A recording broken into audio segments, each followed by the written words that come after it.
It's 8:30. Good morning. I'm Ian Crouch with Hunter News.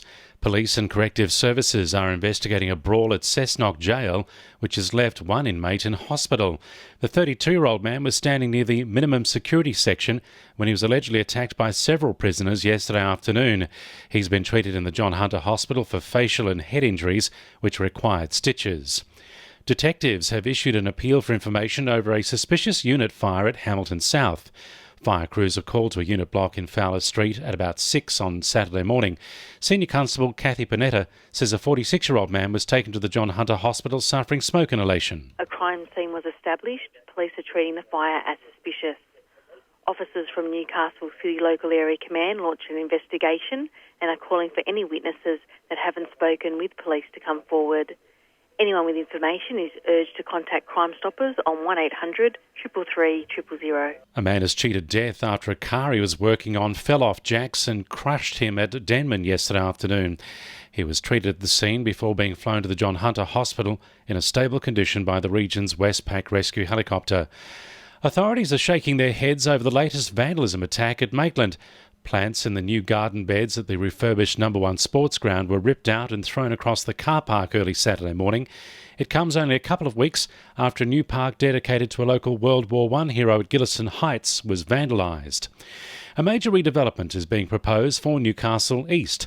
Developer Iris Capital wants to create a mix of apartments, cafes and retail stores on its site bordering the former David Jones building and New Common Street. The company says the development, which covers 4 blocks, will preserve existing heritage values and view lines. Thanks to a study with the Hunter Medical Research Institute, it seems new therapies like horseback riding and rhythm and music could help improve a stroke survivor's recovery. The study involved more than 100 participants who were randomly assigned the new therapy methods or ordinary care, with recovery results greater for those in the newer treatments. Professor Michael Nielsen says the study allows survivors to get a new look on life. They are helped to improve balance, gait, strength, and their memory capacity. The primary outcome of this study demonstrated that they perceive themselves being better and less handicapped, and they are empowered by the intervention, and they have a better quality of life. The first ever Big Freeze event in Newcastle is being hailed a success. $141,000 was raised for research into motor neurone disease. 13 local identities, including Lord Mayor Nuatali Nelms, took part, sliding into a large pool of icy water at No. 1 Sports Ground. Sport for our sponsor, PRD Nationwide East Maitland. Western Suburbs were at their relentless best yesterday, smashing the Maitland Pickers 52-0 at Harker Oval. The result puts the Rosellas 4 points clear at the top of the Newcastle Rugby League ladder and confirms them as premiership favourites this year.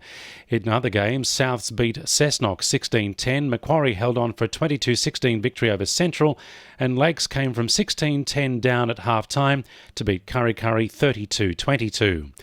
A game-high 20 points from Susie Batkovic wasn't enough as the Hunters crashed to an 83-50 defeat at the hands of Bankstown yesterday. The Hunters were chasing a win to leapfrog the Bruins into 4th spot on the Waratah Basketball League ladder, but couldn't establish any offensive rhythm.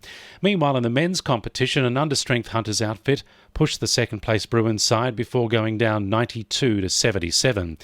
And Edgeworth backed up their FFA Cup win last Tuesday with a comfortable 3-0 victory over Adamstown in the NPL. Maitland continued their recent good form with a 6-1 thrashing of Jets Youth. And the winning numbers in Weekend Lotto are 33, 25, 5, 34, 30 and 19, and the supplementaries are 2 and 1. 2NURFM News Time, 26 to 9.